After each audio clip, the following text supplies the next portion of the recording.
Hello, everybody. Welcome to episode 52 of Buds and Blue Jays. I'm your host, Jesse Burrell, and today I am not joined by my usual co-host, Riley McConnell. He's dealing with a personal matter. We fully expect to have Riley back on the next episode. But today we're coming back with returning guest and good friend, Isaac Bass. Isaac, welcome back to the show. It's good to be back. I won't be giving as many puns, unfortunately, as Riley, but I'll be doing my best to bring some good insight. Yeah, well, thank you for doing this. We appreciate it very much. And man, Isaac, the Blue Jays just went into Fenway Park and we got a sweep. A sweep. I should pull the broom back again, like I had last episode. And yeah, we did it. And man, wouldn't it be nice if the Toronto Blue Jays could just go down and play all their games in Boston? Because the Blue Jays have absolutely destroyed the Boston Red Sox this year. Yeah, it would be amazing if the Yankee Stadium was also built like the Boston Stadium, where all of our right-handed hitters can have the benefit of a short field. Unfortunately, that's not the case. Boston is not a very good team, and this series, they sat a lot of their guys that still with them, they're not a very good team. So it was a good sweep for sure. Happy about it, but there's some things that I'm sure we'll talk about that you just can't do against the good teams. Mm-hmm. And that's exactly what we'll get into it here. The Blue Jays in game one of this series, they won that game 9-3. Jays gave up a run in the second and then responded with an 8 spot, all with 2 out in the top of the third inning. We had multi-hit games from George Springer, Vladimir Guerrero Jr., Bo Bichette, Matt Chapman, and Jackie Bradley Jr. Stripling won 6 innings pitch with the low leverage relievers able to finish the job in this one. Game two, the Jays win this game 3-2 in 10 innings. The Jays gave up 2 runs early off a home run, but then got single runs in the 4th and the 5th. The Jays managed to get a go-ahead run in the top of the 10th off a George Springer double off the monster, and Jordan Romano stranded the ghost runner at second base, earning his 27th save of the season. And game three, the game that happened yesterday evening, this was a wild one. The Jays won this game 6-5, also in 10 innings. The Jays escaped separate jams of a runner on third with nobody out, and then bases loaded with nobody out to secure the win. Jordan Romano on a second day of work went 2 innings pitched to get the win and the save. I think he just gets credited with the win, but good stuff from Jordan Romano. We had multi-hit games from Vladdy, Bo Bichette, Matt Chapman, and Danny Jansen, including a home run from him over the monster. So where we stand after the sweep of the Boston Red Sox, the Jays are now 68-55. We're still in third place in the AL East. We're 8 games back of the Yankees. We're currently in the second wild card spot. We're just half a game back of the Tampa Bay Rays and a full game up on Seattle with 39 games to go. So, Isaac, how are you feeling about this so far? Well, I was thinking about this yesterday because I'm a Leaf fan too, obviously. Mm-hmm. And this is such a cool time in history that we get to be a part of. I don't mean to sound like super. I always try and be super positive on at least on lads. But even when the Jays were losing a bunch, yeah, it's easy to say like this team sucks, like Bo Bichette sucks, blah blah blah. That's just like our angry fan. But in the end, we have Vladimir Guerrero Jr. We have like an amazing 3 pitchers right now. If Berrios can ever get his shit together, which, fingers crossed, and I personally think he can. I know you think that he can eventually. Like, those are amazing 3 pitchers for the foreseeable future. Like, we have so much good stuff that we haven't been used to as Jays fans. And I start with a positive. This is my negative. How I'm feeling is there is no way we can get away with, especially last night's game against the Houston Astros in the playoffs. There's no way, bases loaded, nobody out, that a decent team doesn't get one of those guys across to win the game. And we can give some praise to Romano. I know you want to talk about Romano in a positive light, but it was great that he got out of that inning for sure. But to allow it to get to that point was something where I am super interested in your thoughts, because I know you're high on Romano for that, but for me, it was that's too much. It's too much. Too late. I mean, a lot of the damage from Romano too, when he was in the 10th inning, was both because the ghost runner. So when a runner starts on second base and no one out, you kind of have to play it a little differently. He did give up 2 hits, I think, in one of the starts, and he had a walk in one of the other ones. So, he wasn't perfect, but Jordan Romano, he has 27 saves on the season now. And if you look at leverage index, no pitcher has been under more high pressure situations this year than Jordan Romano. So the fact that he's 3rd in the American League in saves has been quite good. And he's just, honestly, he's had his velocity dips at times, yeah, and maybe his ERA is slightly higher than it has been in years past, but he's still been an absolute dominant closer. And I just want to go back to the Red Sox with their guys on base there. the statistics show when you get a runner on third base with nobody out, that runner scores 83% of the time. And then with bases loaded and nobody out, a run scores 87% of the time. And the Jays run the better luck of both of those twice in this series, which is absolutely nuts. That I don't, whether it's just good luck or I don't know what it is, but the fact that the Jays were able to escape those without giving up runs was honestly the difference in us getting the sweep. And yeah, it was great to see. Mm-hmm. And like the clutch gene in George Springer is just, it's nice to have, of all the hitters, and I don't know if you agree, of all the hitters, even Vladdy, if there's a chance, a high leverage situation in the 9th inning, 10th inning, George Springer is the guy that I want up to the plate, and that's even above Vladdy. Mm-hmm. I honestly think if you were to go through the Blue Jays hitters right now and you were to rank them in terms of like confidence you feel at the plate, if Springer's not number 1 right now, he's probably number 2. And like even he's been red hot since coming back from his injury there, his elbow problem. But even on like the at bats where he gets out, like you can still see he's taking really good hacks at the slider. He's still like when he misses his pitch or he fouls it straight back, he knows he just missed it. Like even though George Springer hasn't played a lot since the All-Star break, he still feels like he's locked in and he still feels like the most dangerous person in this lineup. Yeah, and I heard someone on the broadcast, I think it was yesterday, talking about how since he's come back from his elbow issue, he's taken a lot more controlled swings, which has led to like more bat on balls, picking his spots. He's not going for his power swings anymore because he might not want to aggravate his elbow as much, and that's leading to him getting the ball just in. And as a leadoff guy, well, and I mean, pitchers are still going to know this guy can hit it out of the park. So, it's not like he's just a contact guy like Whit Merrifield used to be. Like he's going to be someone that can do both, but right now is taking such a smart approach to the plate that like I'm never afraid. Kirk was like that early in the season. I'm never afraid when he comes up to the plate. And not only that, with George Springer too, he's also being quite patient. He had 6 at-bats in the Game 3 finale here, and he had 3 walks as well. So if pitchers just aren't going to attack the plate, George Springer's passing the baton and doing that, and that's exactly what you want to see out of one of your best hitters in the game. But moving on from George Springer, I do want to talk about another bullpen performance that the Blue Jays got here. And Isaac, that's your namesake, Anthony Bass. Any relation there? You related to Anthony Bass? Or I wish, man. He is bald like me, so there could be some deep, distant. Really, he even has a beard like me. But no, I know we're going to get into a little bit more in the bullpen, but I've loved this guy since he started his pitch selection. How calm and collected he reminds me of. Him and David Phelps are obviously the older guys in that, but both those guys, they just like seem like they're super composed every time they come up, and that's something that comes with age, right? Yeah, we've talked about Anthony Bass when the Blue Jays acquired him, and this guy is he almost looks like a completely different guy than what the Blue Jays had in the 2020 season. He's got a massive strikeout in Game 2 in the 8th to stop a run from scoring. There was 2nd and 3rd with 1 out, I believe, when he did it. And then he had a similar appearance in the finale of the series as well. And since the trade, he's thrown 9 2/3 innings pitch and has only given up 1 earned run. That's an ERA of, I think it's 0.6, 0.7, something along the lines of that. So my question for you is, we know that these bullpen guys are going to be so relied on in the postseason because starting pitchers don't go as much and you really rely heavily on your bullpen. Where would you slot Anthony Bass in the hierarchy of the Blue Jays bullpen as it currently stands? I'm going number 2, or at least tied for number 2 with Yimi Garcia. You? I've got, Romano obviously is the closer, right? I'd actually put Bass second. I believe in Anthony Bass just a little bit more than Yimi Garcia. Yimi Garcia has been amazing this year. We've talked about him frequently, but he is susceptible to the odd blow up every now and again. He's had about 3 or 4 this year where it just hasn't gone well. But aside from that, Yimi Garcia has been dominant. He's still one of our best relievers. I would put Anthony Bass higher just because his numbers with the Marlins and now that he's continued with the Blue Jays, I think he is an excellent 8th inning setup man. And I feel like he's going to work his way into just more high leverage situations with this team. Going through the rest of the bullpen, we might as well just finish it out while we're here. There are our top 3, Bass, Romano, and Yimi Garcia. I would put Zach Pop 4th when he's here. Honestly, I really like the stuff from Zach Pop. We love Zach Pop.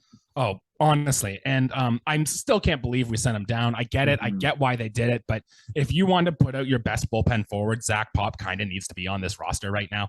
But regardless, he's not here. So after that, we'll go David Phelps. I have next. Tim Meza hasn't looked the best since coming back from his injury, but he's done it throughout his course of his career. And I think just getting further away from that shoulder injury, Tim Mayza is going to be the guy that we expect him to be. And he's the only lefty, well, aside from Kikuchi, in the bullpen right now. Adam Cimber would be next. And Cimber's kind of been the guy that John Schneider has been throwing as the first man out of the bullpen. And he's been good. He's had a good season. He's got 10 wins, for goodness sake. But he just gives up way too much contact, right? And sometimes when the BABIP gods are against you, it could be nothing against Adam Cimber. He just doesn't have the swing and miss to put guys away in really tough situations. So I'd put him there, followed by Trevor Richards and Yusei Kikuchi. And then how does the rest of your bullpen line up? Just to go to Zach Pop, Jesse, just because I know that you've explained it to me, but a lot of people don't know why it's so obvious he got sent down. Do you want to quickly just go over, why Zach Pop was sent down instead of someone like Kikuchi or Richards? Right. So Tim Mayza was coming back from the injured list. Honestly, surprised he came back so quick after dislocating his shoulder.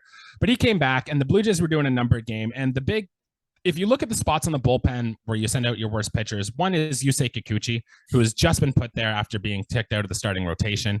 And John Schneider has said multiple times, we value Yusei Kikuchi. We still think he's going to be a good pitcher. We're going to give him into low leverage situations. And plus, honestly, I think that the Blue Jays are scared of Scott Boras. And if they send down Yusei Kikuchi, then Scott Boras is going to remember that and maybe not give the Blue Jays some access to free agents and stuff later in the year. But that's just a theory. And then Trevor Richards is the other well-known candidate who probably would have been DFA'd, but he still got 2 years left under team control. And if we've seen anything from Ross Atkins and Mark Shapiro since they've taken over this team, is they really value team control. And having a guy who's been good in the past in Trevor Richards, they couldn't send him down without exposing him to waivers, and they would likely lose him for nothing. So I think they decided to bite the bullet, send down Zach Pop, where they still have all these guys under team control. And if there's another injury within the next week or so, they can bring Zach Pop back up. But it's a good bit of business from the Blue Jays. But at the same time, you kind of want to see your best players on the field down the stretch, especially when we're competing every day for a wild card spot. And Zach Pop is one of our best relievers. Yeah, totally agree. And I mean, if Anthony Banda is going to be picked up by a World Series contender Blue Jays, then Trevor Richards is going to be picked up by someone. So exactly. There's no way he falls through. When it comes to my bullpen, I have pretty much the same, man, except I do have Cimber above Mayza just because I know I'm going skill wise, not necessity. And Mayza is obviously a higher necessity because he pitches left. But I just have Cimber because, for the first 2 months of the season, if we didn't have Adam Cimber being our 8th inning guy, we would have lost a lot more games because he was amazing at the start, and that's just what I know that he can be. And I also I'm a sucker for guys who, like, when they strike someone out or get someone out, they go crazy with excitement. Yep. I'm a huge sucker for that, and I love Adam Cimber excitement. So I have him above Tim Mayza, and then obviously Richards and Kikuchi to finish it off. Kikuchi, I'd rather him come out. Actually, here's a question for you. Would you rather Trent Thornton or Kikuchi to come out of the bullpen? You say Kikuchi, but I think I'm the wrong guy to ask. After watching Kikuchi blow up time and time again, I still think there's a good picture in there. And it's getting harder and harder every time he takes the mound. But definitely him. I'm done with Trent Thornton, man. He can. Yeah. Okay. All right. One more positive before we get into some of the negatives that we saw in this series. How about Matt Chapman in this series, man? Defense will never slump. Matt Chapman made some great defensive plays in this series. Isaac, I'm sure you saw the double play where he went to his right, he fell down, and he threw like the behind the back pass to Bo or whatever and turned the double play. I've never seen. Well, maybe not never, but I've rarely see a double play turn like that. And apparently he was practicing it too. Like whenever the Blue Jays would try stuff, he was doing things like this. And the fact that he was able to pull it out in the game with the confidence is great. In fact, if you watched the Angels-Rays series at all over the series, their second baseman tried to do something similar where a behind the back play to start a double play. And he threw it about 5 feet over the shortstop's head and a run scored. So Matt Chapman was great there. And then I also want to give him credit for his play he made in game 3 with the bases loaded, 1 out, Jordan Romano on the hill. A ground ball hit to him. Everybody was screaming for him to go home. Jordan Romano was screaming for him to go home. Dan Schulman, the announcer, was yelling at him to go home. Matt Chapman has just the baseball IQ where he just touches third, fires across the diamond, gets the double play. We get out of the jam. And I don't know if you've listened to the Red Sox broadcast on that play too, but they were salty and they were upset. And just thumbs up to you, Matt Chapman. Oh, and he also had 4 more hits in this series, and he's second on the team in home runs. So Good on you, Matt Chapman. Didn't the Red Sox guy say something like, "And the Blue Jays get out of it"? Mm-hmm. Yeah, Like heartbroken I have and seen devastated. Yeah, it's like, bro, you aren't making the playoffs. Just give up. Mm-hmm. Yeah, no, Matt Chapman is absolutely amazing. It always astounds me with guys like catchers, third baseman, that how much work they have to do defensively, and if they can still hit on top of that is absolutely amazing. And he has been doing that. He's one of the guys where like it's a wonder to me that Bo Bichette is still batting closer to first than Matt Chapman is in the lineup, but maybe we'll get to that. Yeah, I love this guy. He definitely saved a rep because Romano was just like home, home, home, and he knew who was on base. He knew he had the strength to do it. There's another play too where I think it was last or the game before, he got it, looked off the runner at second to make sure that he didn't advance, held it for like even almost a second too long and threw it over. But that's just one of those things where like you don't hold him off that extra second and the guy takes third with 1 out in extra innings. So it's like little things like that. He knew who was running, just super high baseball IQ and awareness, which you gotta love.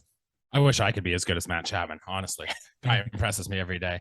Two little mini thumbs up. I wanted to give credit where credit's due. We talked about George Springer, 16 plate appearances in the series. He got on base 9 times. This guy's really good, if you haven't heard about that before.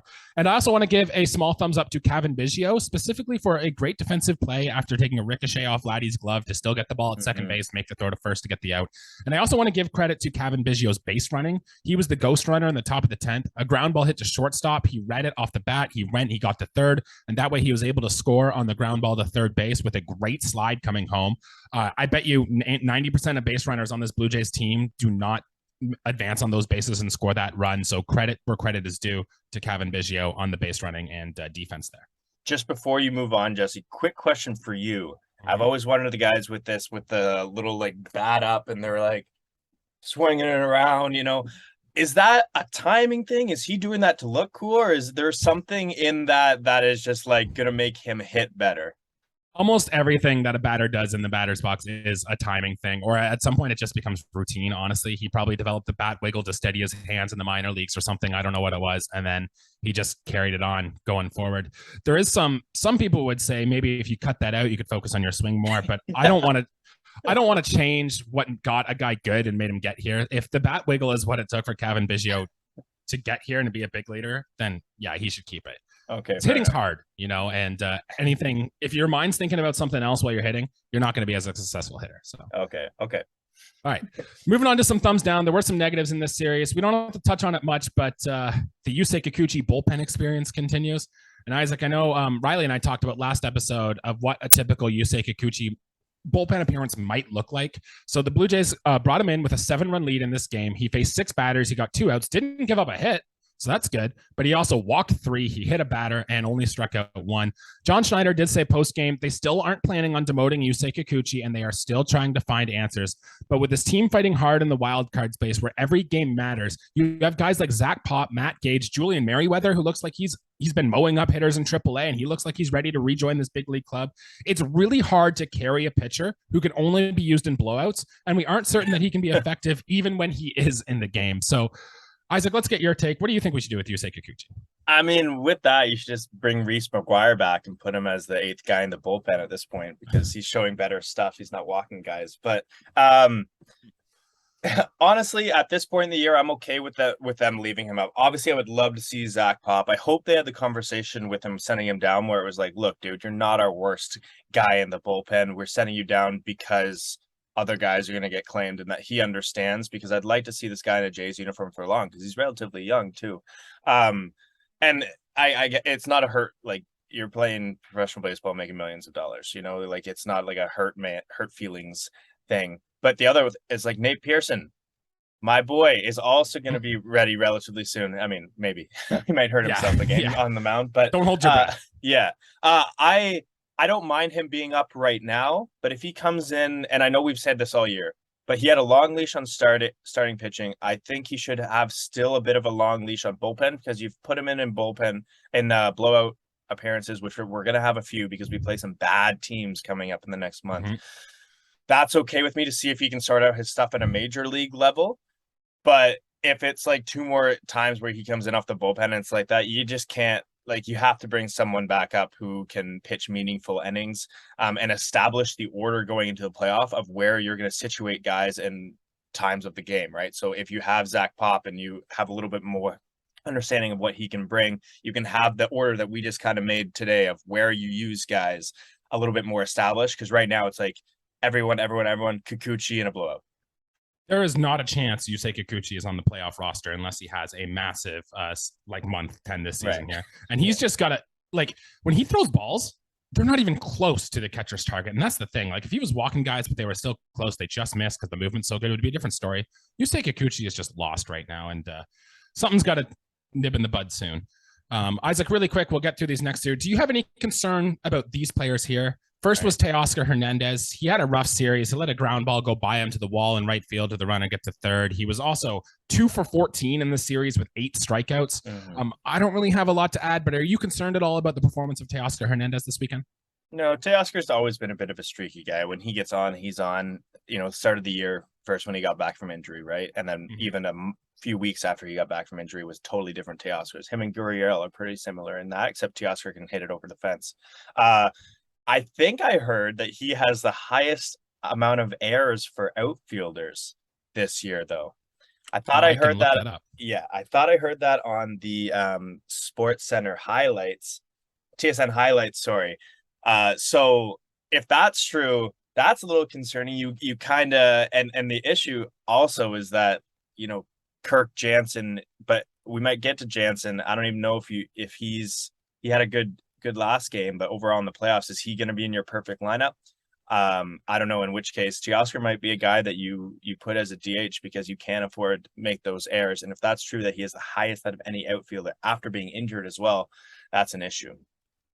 I don't see Teoscar Hernandez on this list, but Bo Bichette is tied for third with 15 errors, which is the most in baseball. And I'm just going to look for Teoscar Hernandez really quick. See, he's got that's a 10. He's got 10 outfield assists, which is good, and only 4 errors on the season. But if you probably prorate that over his playing time, it might look a little different. But yeah, we'll see. Teoscar's a good part. He's still going to be here for next year too. He's very capable of running into one, which we're going to need in the playoffs going forward here. And then, do you have any concern about this player?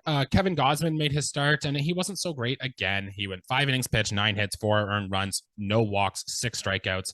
But he still had 15 swinging strikes on 88 pitches, which is an elite rate for swing and miss stuff. The main concern here was his velocity was down in the start. He usually sits about 95, can touch 97, and in this start he got it back a little bit later in the game, but was sitting pretty much 93 most of the start.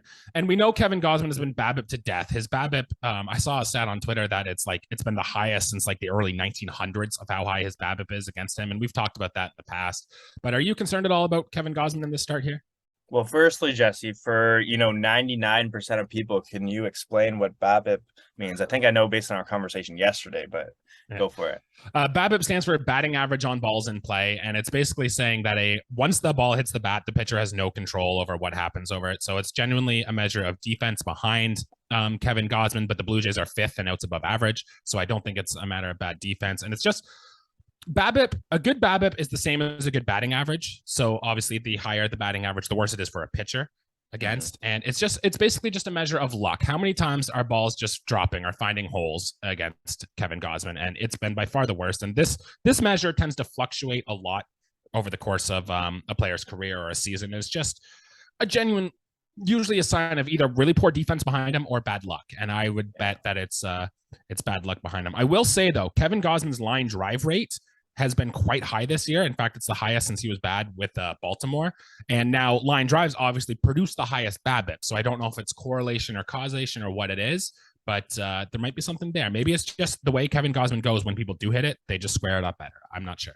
Yeah. Well, I mean, super quickly for me, I think the epitome of Kevin Gausman's year was yesterday when the ball was hit directly, just not even directly up the middle, so up the middle that Bichette and I forget who's at second base, both just missed the squibbler that went into center field. It could not have been a more perfect to the millimeter place for that ball to go. That's kind of the epitome of Gausman. So I'm not worried. Kevin because I think he has way more unreal starts than he has even mediocre starts, and rarely will have a bad start. And even if Kevin Gausman in playoff has a mediocre start, that's still that's still what we're gonna have to deal with, because some of our other starting pitchers are not there. Kevin Gausman's still our ace. He is still my number one with a bullet, but he did give up hits in this game with exit velocities of 65.2 miles per hour, 78.7, 86.9, and 91.2. Those were all the hits that came in the second inning against him, where he gave up 2 runs, and none of those are considered hard hit baseballs by StatCast. So hope for more of the same. Luck's going to turn around. It's possible it lasts all season, but I'd expect bigger and better things from Kevin Gausman going forward. Yeah, 100%. All right, some quick news and notes here. Danny Jansen now has double digits home runs on the season, and he hit 5 baseballs in Game 3, 102.5 miles per hour or harder, including his home run in Game 3 that cleared over the Green Monster in Fenway. That was hit 108.3 miles per hour. It's Danny Jansen's hardest hit ball of his career, and I saw this fun stat on Twitter that means absolutely nothing, but the Blue Jays are now 17-2 on the road when Danny Jansen hits a home run. So any takeaways from that? No, Jansen's lost a bit of his mystique with me that he had earlier in the season, almost to the point where, like, if it wasn't for his defense, I would rather Gabby Moreno up there. But yeah, no, good for him. I'd like to see him go back to how he was at the start of the season, because if we get that version of Danny Jansen and we get Alejandro Kirk, who seems like he's turning a bit of a corner, that's going to be a more scary lineup than we already have. Yeah, but I mean, 5 hits, all 102.5 miles per hour or better. Sounds Take like note of that. Yeah, that's true. And 2 of them were groundouts for what it's worth, but 3 of them fell for hits, so that was a lot better. Tim Meza is back with the club. Zach Pop was optioned. We mentioned that earlier. George Springer is still dealing with his elbow injury, but it sounds like his return to center field might be happening as soon as this weekend against the Angels, with John Schneider saying, quote, "We're hoping in the next few days it's a definite possibility." So that sounds like a whole lot of nothing, but it does seem optimistic that George Springer will be returning to the outfield here soon. And I wonder with that, if that means we can get Teoscar Hernandez maybe a day off, if Springer can go to right, Merrifield or something can go to right field, and they can get that figured out there. Nate Pearson threw a bullpen session at the Player Development Complex in Dunedin Wednesday, and he is nearing a return to competition. And Taylor Saucedo, a guy we haven't heard much from in April, is scheduled to throw a bullpen session in Buffalo, and the plan is to throw 2 simulated innings. So Isaac, any main takeaways from the news and notes there? Nothing too crazy. I'm surprised we didn't get a Ricky Tiedemann update, but maybe he just hasn't pitched since the last one, because I always like hearing those updates. It's nice to see I totally forgot we had Taylor Saucedo. I thought we traded him, honestly. But yeah, that's my thoughts. All right, cool. Yeah, it'll be good to see Nate Pearson. I still believe in the talent. I think the Blue Jays are upset, too, that they've gotten a literal 0 from Nate Pearson. I think their plans relied on Nate Pearson to be a better pitcher, but I still love the upside. I know Riley doesn't as much, but a guy throws 102, man. Let's prove him wrong, Nate. Yeah, honestly. Come on. Let's do that. And one more news and notes. This weekend, the Blue Jays will be celebrating the team's 30th anniversary of the 1992 World Series Championship. Players expected to be there include Joe Carter, Mike Timlin, Pat Borders, Dave Steve, Todd Sotomayor, Devon White, Dwayne Ward, Dave Winfield, and me. I think I'm going to be at that game, so I'm really excited for that, to get my bomber jacket and be part of the 30th anniversary of the 1992 team. That's awesome. Yeah. With that being said, the Blue Jays are going to return home and open a 3-game series with the Los Angeles Angels. The Jays are red hot. We're coming off a 6-1 road trip, while the Angels just got swept by the Rays and have lost 6 in a row and are 1-9 in their last 10 games. So, Isaac, I feel like the core is set for a good series for the Blue Jays here against the Angels. The Jays are hot. The Angels are cold. We got to take care of business here in the series against the Angels. How do you think we're going to fare? Well, I'm going to pull out my inner Riley McConnell here and say the core is set for the Angels, but everything else sucks. So I think that you know what, Jesse, I think, as I'm sure you're going to agree, because your predictions the last 2 series, since you started doing predictions, man, they're not far off. You predicted like a 3 or no, you outlined the way that we'd get a 4-game sweep against the Yankees. And it almost worked. I think you went 2-3. Or 3-3 against the Red Sox. So I'm more interested in your prediction, because if we're flowing with what you're saying, you're the one who's going to be outlining the sweep here. So outline a sweep for me. That's what I want to hear. I would love to, but I frankly do not think the Blue Jays are going to sweep the Angels in this series. Game 1 is going to be Mitch White against Reed Detmers. Game 2 is going to be Alek Manoah against Shohei Ohtani, and that's going to be a hell of a start there on Saturday afternoon. Game 3 is going to be Ross Stripling against Tucker Davidson. Here's why I do not think the Blue Jays are going to get a sweep. The Jays bullpen was worked very hard in this series against the Red Sox. I hate this. And with 2 extra inning games, we have to get a lot out of Mitch White in Game 1 to kind of preserve our bullpen. Not only that, we played a night game yesterday. We had to fly back to Toronto from Boston and get in late. So I really don't think the Blue Jays are going to get a really long start from Mitch White in Game 1 here today, which means our only real relievers we have available might be David Phelps, Jimmy Garcia, Tim Meza, and Yusei Kikuchi. I feel like we're likely to see Kikuchi in Game 1 of this series. And anytime Kikuchi pitches, that's like you're automatically down 2-0 or 3-0. So I don't love the Blue Jays' chances to win Game 1. And the Jays are going to face 2 left-handed starters this series too, and Shohei Ohtani. And the Jays, it's weird. For how much right-handed thump they have in their lineup, they really don't hit left-handed starting pitchers well. Bo Bichette especially has struggled against left-handed pitching, which makes no sense to me. So I'm not optimistic that the Blue Jays will get a sweep. I'd say we probably lose Game 1. We're going to win Game 3. And then Game 2 is going to be the deciding factor. Manoah against Shohei Ohtani is going to be a hell of a turn. I think if we lose this series, it'll be a problem. The Jays should win this series 2 out of 3, but I'm not feeling completely optimistic. I mean, Bo Bichette should be good against left-handed pitching and should be able to pull a ball more than once every 3 series. But I mean, hopefully that's something he grows into. Well, I didn't like that outline of how we're not gonna sweep. So are you saying like we're gonna lose 2 out of 3 here? I think there's a real chance we lose 2 out of 3. Now, obviously, the Jays fan of me, I want to kick everyone's ass as we go, and we can go in and we can win all 3 here. But the logical fan in me says we might struggle Game 1. But honestly, if the bats pick up and they go and they can carry this team to a win, that's going to change everything. So. Yeah, and I mean the Tampa Bay Rays, who do not have nearly as good offense as us, they still swept the Angels, and they had Ohtani at the start of the series, I believe. So I have faith. I have faith that Mitch White is going to finally go over 5 innings. So that's going to be my bold prediction: is Mitch White gets at least 5 2/3 or 6 innings of work done, because they need him to. And you know what? It's a decent time to try. If he gets through the order twice with like no issues, and then he can get past that first set, you might as well have him ride out with the last 6 guys of the the last 5 guys of the Angels order, because they're not very good. I watched the end of the Tampa Bay game the other day, and I was like, wow, these guys are not that good. It's not great. That's why we need to catch them in the series here and in the standings and move past them, so we don't have to go to the Trop in the playoffs there. But that'll do it for our episode here today. Thank you for everyone for tuning in. Make sure to like and subscribe and leave a 5-star review on those podcast streaming platforms. You know, we're still a relatively small show over here, but if you're one of our loyal listeners and you want to leave a review, apparently that does really help the algorithm and help new listeners find the show. So if you could do us a favor, leave us a comment, like the video, give us a review if you have time. You'd really be doing us a favor on the show, so thank you.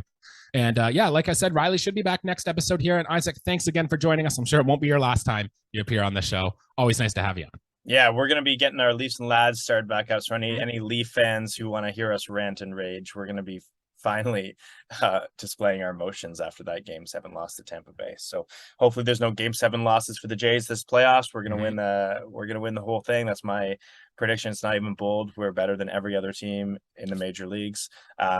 If you're here to this point, you're probably a Jays fan, so you might actually agree with me. If Yankees fans are watching to this point, no one likes you. Stop watching this. We don't need your comments or likes on this. That's it for me. Perfect. 5.3% according to Fangraphs for the Jays to win the World Series. So I like it. Take those odds. 1 in 20 chance. We'll take it to the bank. All right. Thanks, guys. We'll see you again soon.